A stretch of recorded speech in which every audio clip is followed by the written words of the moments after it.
You are interested in the unusual, the mysterious, the unexplainable. That is why you are here. Well, of course, Strieber's, in his first book, he presents this idea that they're coming to us through the corridor of our own minds, and that our belief is necessary for them to enter into our reality. He's worked with that for quite some time. He leaves it and then he comes back to it. Like sometimes he thinks, and did you read his novel 2012? No. Well, I won't recommend it because it's Strieber, but it's certainly one of his best works of fiction anyway. It's really horrifying. It's quite well written. I mean, he's not consistent as a writer too. Like, he wrote The Greys around the same time, I think just before or just after. The Greys is a very poorly written book, I would say. Sort of, substandard Stephen King imitation kind of. And, but actually on that point, the way that he describes the Greys is relevant to what we're talking about here, because he describes the Greys. It's basically, it's a novel disguised as a non-fiction treatise disguised as a novel, if you know what I mean. He's making it seem as though he's using the novel format to communicate stuff that he knows about the Greys in a way that is safer and whatever, in disguise as a novel. And so he gets much more into sort of nuts and bolts view, and he reneges his whole sort of interdimensional thing about the visitors and that they're really us, because he's actually describing the Greys as some other race from some other galaxy who, have ended up that way through over-reliance on technology, and in fact their bodies are mostly technologically created. They're like the result of splicing DNA with technology and whatnot, nanotech bods, I guess, and that they're the end of their evolutionary line. They've basically, entered into an evolutionary dead end through their abuse and reliance on technology, and so they're coming to Earth to try and rescue themselves by splicing their gene with ours. That's the narrative of the Greys. In 2012. They're reptilians, quite surprisingly. He's taken a page out of David Icke's book, and he puts himself into the novel as a writer who realizes that by writing about them, he is giving them access to our dimension, because he's creating sort of the plasmic substance of belief by which they can generate, bodies in this reality. They can actually access it. They can get past the barriers of our own, disbelief in them. And so he realizes that he's actually in a very compromised position, that he's been writing thinking that he was, serving humanity, but inadvertently he's providing access to these terrible reptilians. But then there's a kind of twist at the end, because it turns out that not all reptilians are bad, that some of them are good, and that they're here on the planet already, and he himself is a reptilian, his character. So, anyway, I just thought I'd share that. Yes. So, right, there we have it again. How could Strieber not place himself in the dead center of his newest speculation, right? Yes, of course. It seems to me that now he's moving beyond all that, because now the way I'll put it is he's very much enamored with necromancy nowadays, because obviously, like I said, he's quite literally ghostwriting a book with his deceased wife. So the latest thing he's been saying about the visitors is that he is believing now that the whole phenomena has more to do with interacting with the dead than anything else. Yeah, and that, to be fair to Strieber, he did bring that up quite early on. It's not in Communion, but fairly early on he brought it on, because he's got this story about how a friend of his, the same friend that was that the CIA tried to recruit with him, the both of them, he describes being recruited by the CIA or not, he doesn't remember, and the friend that he was with, who they also tried to recruit, died. And I think part of that was the warning. He said, you will not live Strieber got a warning from someone, you will not live if you join the CIA. But anyway, his friend died, and he didn't know, I think, his friend had died until he was visited by his friend, along with the visitors, and after he found out that his friend was dead, so he realized that he was dead at the time that he'd received a visitation from his friend, and that was when he started to make the association that the visitors were somehow involved with the lives of the dead, so to speak. But anyway, carry on. No, I'm glad that you would point that out, because I'm certainly aware that your knowledge of the Strieber's canon is quite detailed, so I'm glad you would throw that in. He wrote a piece called The Afterlife Revolution is Published, right? That's where he talks about the book he co-wrote with his deceased wife. Yeah. So what he writes in there is, there has never been anything like it in this world. It wasn't just that it involves contact with Anne. I know now that I'm not alone and that we do live on. As Anne put it, she is, quote, light alive, close quote. Light here being L-I-G-H-T. She is with me, and the words are coming from both of us. She says, quote, a lot of people who read it will think to themselves, this is impossible for me, close quote. And the last statement here, they are calling to us, those we call the dead. In this new world, the living and the dead will walk hand in hand. Mm-hmm. So yes, he is definitely, I think, more focused upon that aspect of it nowadays. So has he written 2 books about it then? Because you're saying the Afterlife Revolution is not the one he wrote with his wife Anne, or it is the same one? Well, that was a reference to an article he posted on his website. Oh, okay. So it's just the one book is the Afterlife Revolution, no? Yeah. And yes. That's the one he wrote with his wife Anne, yeah. Okay, yeah. So, I mean, one thing occurs to me. Have you looked much into the work of Peter Levander and his affiliations with Strieber and elsewhere? No, I do hear his name come up in various places that I'm looking, but I've not read his material. Okay. Well, I spoke to Levander on 2 occasions for my Stormy Weather podcast and for this one a couple of years back, so we were somewhat simpatico, but we became less and less so, and the first time was when I was working on what became Prisoner Infinity, and I sent some of my thoughts to him, and he came back very strongly saying that I was dismissing people's experiences, and it was no more, it was the same as trying to tell a kidnapped victim that it was all in their mind. And basically he was pushing very hard for that these are real experiences and I shouldn't be psychoanalyzing them the way I was. I should be treating them as real encounters with real beings. And he wasn't talking about MK Ultra, and neither was I at that point. I was just looking into the sort of psychological aspects. But anyway, we kind of got over that hump, and then we hit another hump a couple of years later when I started writing about Crowley and looking into what I would say was the evidence, he denied it, that Crowley was both advocating and participating in child sexual ritual abuse.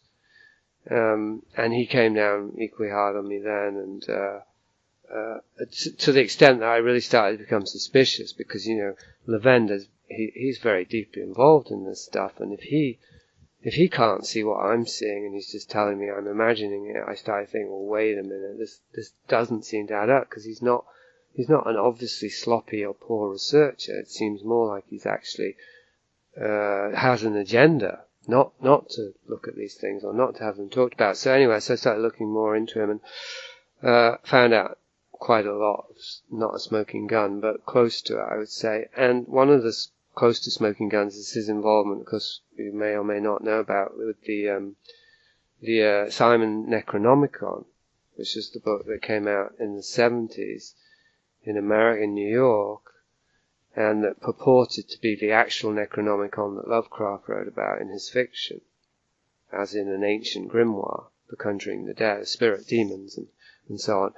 And so Simon was this alter ego that Levander created to pen the book and even did tours and stuff. And it was very central to occult revival during that period. And to this day, the Necronomicon, that version, Simon, Necronomicon is the best seller. And you'll come across it all the time, talking about used bookstores. It's always popping up. So it's really very widely distributed, and it really was, I think, very influential in terms of, getting new generations of people, and the sort of post-60s generations and people into the occult.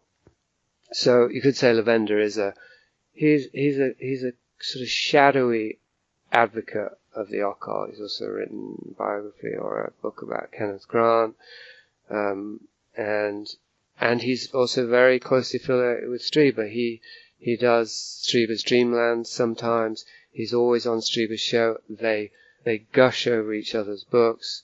Levander interviews Strieber and Jeffrey Kripal over The Natural, and he gushed over it, saying it was luminous and such a wonderful book. Strieber and Levander have known each other for decades, apparently, according to their own accounts. And yet, in many ways, they don't seem really compatible, because Levander at least passes for, or used to pass for, a kind of rigorous, hard-headed researcher. Somebody generally you would think would be skeptical about Strieber, but none of it. Totally the opposite. Totally endorsing it, everything he does. And more recently, this is only occurring to me now, this weird overlap actually, is that more recently Levander's gone mainstream because he's co-written these books about secret machines, about the alien presence on the Earth, which is supposedly the government disclosure of their presence, as Tom DeLonge, who's linked to John Podesta and the Clinton administration. There seem to be movements to actually, disclose the UFO truth, that whether they were real or not, they haven't happened. Trump is now in charge, but there certainly were rumors that there was going to be a real disclosure finally, and Levander seems to have been pulled into the loop there, I would say, as a field agent, an acting operative. And so he's been advocating for the alien presence in his last few books, including books about Lovecraft, so it's still the occultism. And so Whitley's been talking to him about that, of course, helping him to get that message out. But anyway, it all just occurred to me in this context, because you're saying that Strieber is now practicing necromancy, conjuring the dead, and advocating that. So, well, I mean, it seems benign, doesn't it? He's talking to his dead wife. One could even come up with a benign dismissal and say, well, he was traumatized by her death and he came up with a coping mechanism and so on and so forth. But with Strieber, nothing's simple. And although there may be that element, he's also a platformer who, as you say, likes to buy stocks in every possible fantastic narrative he can. And so now he's putting all his stocks into the communicating with the dead narrative, which does have mass appeal. I don't know how popular his book's been, but it just seems to me that it has there definitely is a dark side to that. He may be presenting it in the most glowing terms of there's life after death and it's a wonderful new life waiting for us all, and we can, and Anne is his saint and his teacher and all of that. But, the flip side of that is Simon Levander's Necronomicon and the Lovecraft and the entities that exist on the other side, like Lamb, who are, however real they are, I think they have a great capacity to deceive us, or we have a great capacity to deceive ourselves about those things. I should maybe put it in a more neutral way. So yeah, that's an awful lot. So I didn't mean to lay all that on you, but it just kind of occurred to me as you were talking, all of these different threads coming together. Right. And in fact, you touched upon a huge thread, which is the aspect of the dark nature of most claims of interaction with aliens or visitors, or call them what you will, is that there is this dark side to it, which comes forth in many different ways. including that Strieber's first conscious report about encountering the visitors is while he's engaged in a meditation. I mean, they appear to him in his meditation room in his home in New York. And so you have that in the case of the famous Billy Meyer contacts. He first experiences them when he's living in an ashram in India. I mean, there's this aspect of it you can't get away from. And as far as the looking forward to a disclosure from the government, I think it's pretty fascinating that we're kind of hedging our bets on the main institution that perpetrates all kinds of falsehood and misinformation, and we're looking to them to finally, by golly, reveal the actual truth to us, so that no matter what they claim about alien disclosure, that'll actually be the only time they're telling us factual truth, and we can believe it. I mean, that is a hard sell for me right there. I must admit that's bizarre, isn't it? It is bizarre to have all these people who are involved in conspiracy theorizing and truth movements and all this stuff looking to the government to be the ultimate redeemer of the truth about this particular phenomenon. And in fact, I would, the way I begin my book, 50 Shades of Alien, or Gray Aliens, is to talk about how there is no such thing as one phenomena when you're talking about aliens and UFOs. Primarily because we're talking about aliens and UFOs, and people claim to see UFOs without necessarily encountering aliens, and people claim to be interacting with aliens without having anything to do with UFOs. Yeah. So that's two phenomena right there. But then sometimes they are combined, so that's a third phenomena. And then you get into the issue of what are aliens, and that's you have a truckload of sub-phenomena or subtitles to that category. And then you have to talk about what is a UFO, and then you have subcategories to that category. So it's a very intricate, very complex, very flummoxing set of phenomena that if we just go out and talk about aliens and UFOs, just by that statement alone, aliens and UFOs, we've already created a big mess that really needs to be cleaned up and categorized properly, so that then we can begin to have a conversation after having set the table. But continuing on the line of this dark aspect of it, I mean, there is... Okay, so people have claimed to have received messages from aliens for a long, long time. And when you cut through the fluff and the puff of it, and it is absolutely saturated with fluff and puff, very often... in New Age terminology, and if you've ever read New Age literature, you know that it's 99% fluffy and puffy. When you look through beyond it all, I have certainly discerned that the aliens are telling us three major messages. And to me, it's like they're done in the style of misinformation, where their main messages are things that I can agree with, but their solutions are what I think is the problem for me. So let me review these, and it's very simple.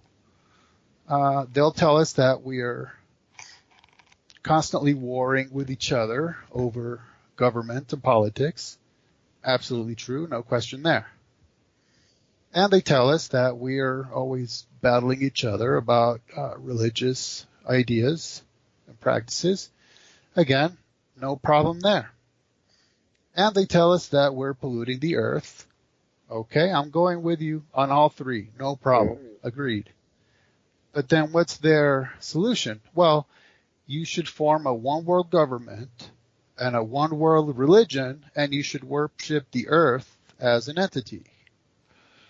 Okay, so I'm thinking, well, besides the specific reference to worshiping the earth, why is it that these aliens travel the vast distances of space or traverse dimensions in order to tell us the goals of the Antichrist in the book of Revelation? I mean, why on earth would that be the ultimate message of the aliens? hey, you should do these things that you're being told ahead of time the Antichrist is going to want to do. Now, why is that? Why is that? Why do they have this vested interest in interacting with humans and delivering messages about how there's one particular religious figure that is fake and false and who we're here to replace, to whom you should pay no attention, and we're actually playing the opposite side of the card, which is, like I said, the word Antichrist is not used in Revelation, but the character is certainly there, displayed in his hierarchy or what have you. So why is it these aliens are traveling to the Earth by whatever means to deliver that particular message to us? Mm-hmm. Definitely has to wonder about that.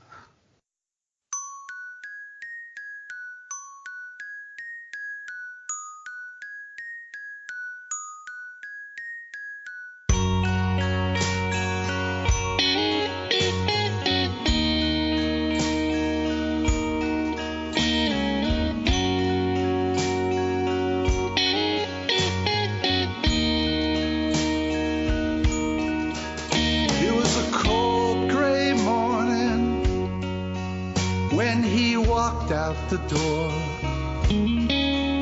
There was nothing left to say, 'cause they said it all before. Who was right? Who was wrong? Did it matter anymore?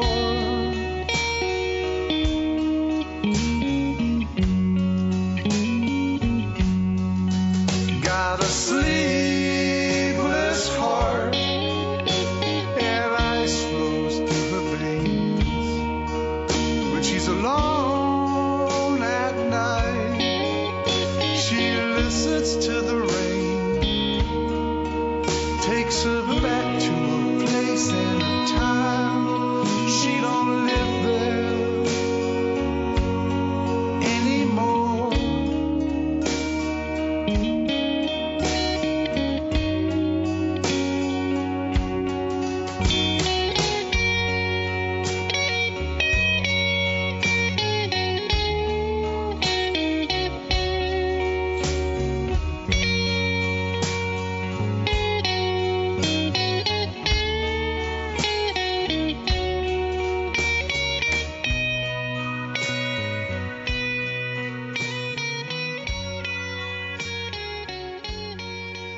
Yes, well, I was going to bring up at this point where you were mapping, the convoluted morass of data and testimonies and all the rest of it, and narratives, that it really is tempting to default to the Christian position, which just says, well, they're demons. Like that is a massive temptation, for me anyway, and obviously for lots of other people who are Christians, but I'm not exactly a Christian. I'm not a denominational Christian anyway, although I definitely have a strong affinity with Christian perspective. But I've been aware of, the Christian viewpoint of alien and UFO phenomenon for decades. It's been around for decades now. And it's only in the last few years that I found it credible. And I think that that's because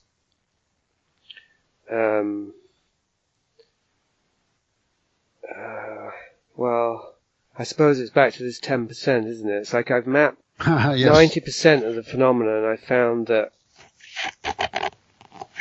90% of that 90% seems to relate to human black ops, which one could be forgiven for calling malevolent, let's say. They definitely aren't benign, they're not compassionate, they're not leading us towards wholeness or healing. And that those are sort of also part of what I map in Prison Infinity of dissociative defense strategies to trauma, which I think are being consciously manipulated through knowledge and experimentation by programs like MKUltra. So if you've got all of that going on, and then you've got this anomalous 10% which says, well, it seems as though there's something that does transcend the human dimension, or what we think of as ordinary physical reality.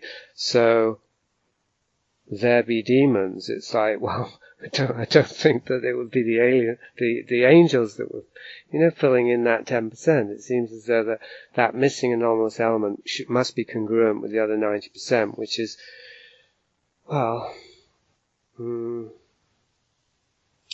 it's a counterfeit, I suppose, is what I want to say, as how I put it as neutrally as possible. Like, I think that the human manipulations are all a counterfeit of something that maybe is benign in its true sense, whether it's our souls or whether it's the dead or whether it's angels or whatnot, but it's a counterfeit, therefore it's malignant. And then the non-human element, I think, is also counterfeit, and that would be where the Christian idea of demons come in. Maybe. I mean, I do want to leave a 2% there, because I have a very soft spot for fairy lore, and I do think there's something benign about fairy lore, so I still feel I have to leave a little margin in there, for the more pagan perspective. Yes, but see, that could all be part of the big picture. I was just now looking up a little bit of a lengthy quote from Transformations. Increasingly, I felt as if I were entering a struggle that might even be more than life and death. It might be a struggle for my soul. So far, the word demon had never been spoken amongst the scientists and doctors who were working with me. I worried about the legendary cunning demons. I wondered if I might not be in the grip of demons, if they were not making me suffer for their own purposes or simply their enjoyment. I felt an absolutely indescribable sense of menace. It was hell on earth. I couldn't move, I couldn't cry out, I couldn't get away. I'd lay as still as death. Whatever was there seemed so monstrously ugly, so filthy and dark and sinister. Of course they were demons. They had to be. That is, I think, one of the rare moments of clarity. You know how he reverses the position the next day? Do you remember that passage as well?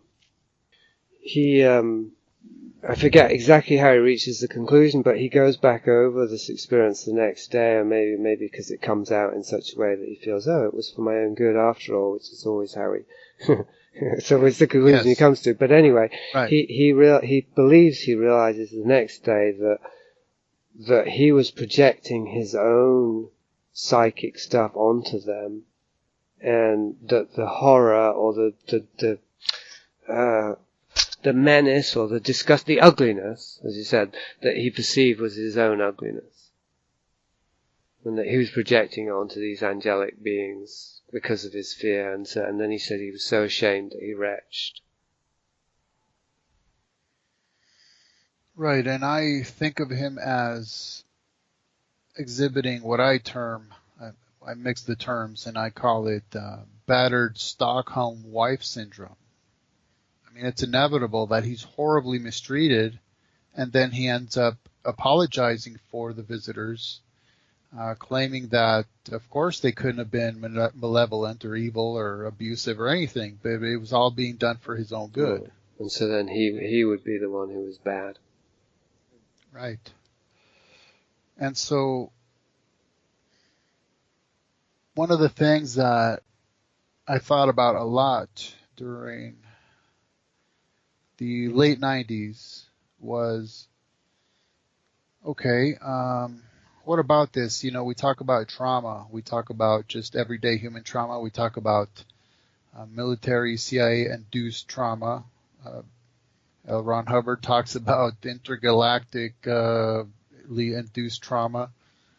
Strieber talks about being traumatized in various ways. Trauma, right? The traumatic secret, and I know you know what I'm talking about there. So what's this all about? What is all this suffering? What people will generally discuss as the problem of evil, right? The problem of evil, pain, and suffering. What's it all about? What's it all for? And so as I thought about my own background, my own experience, my own people, as it were, I thought about, well, what is all this persecution we've been through down through the millennia, the trauma, the pain, the evil, the suffering? And it did occur to me that if there is no ultimate redeemer, then it literally is for nothing. All of it is for absolutely nothing. Okay.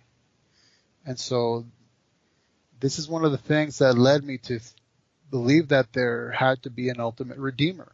There had to be something beyond this mundane life that is trauma, pain, suffering, and evil, to make it all mean something more, to mean that it was redeemable in some way that I could never redeem it myself, that I could not make sense of it or make any good come out of it.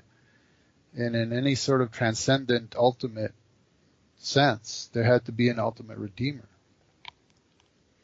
And that's why in that stage of my life, I did come to recognize that the Messiah was Yeshua HaMashiach, the Messiah we call Jesus, that would come and redeem all of it, to make all of it make some sense, and to make it mean something beyond just a miserable, short, painful life. And so when we jump into the issue of, well, what about thinking in terms of the small percentage as pertaining to demonology, well, I do believe that. Okay, so again, let me just take one step back and say I think that when we're talking about aliens and UFOs, as I said earlier, we're talking about various phenomena, and there's a range of explanations for it, ranging from people just having nightmares and hallucinations and post-hypnotic suggestion to actually seeing things in the sky, some that can be explained, some that cannot. And okay, everybody says the same thing. That's why I'm not going to spend a lot of time on it. But there's definitely that dark side of it, the dark corner of it. And I do believe that demons are what I call the paranormal theory of everything. And it's not just because you can place the term demon upon something you don't understand as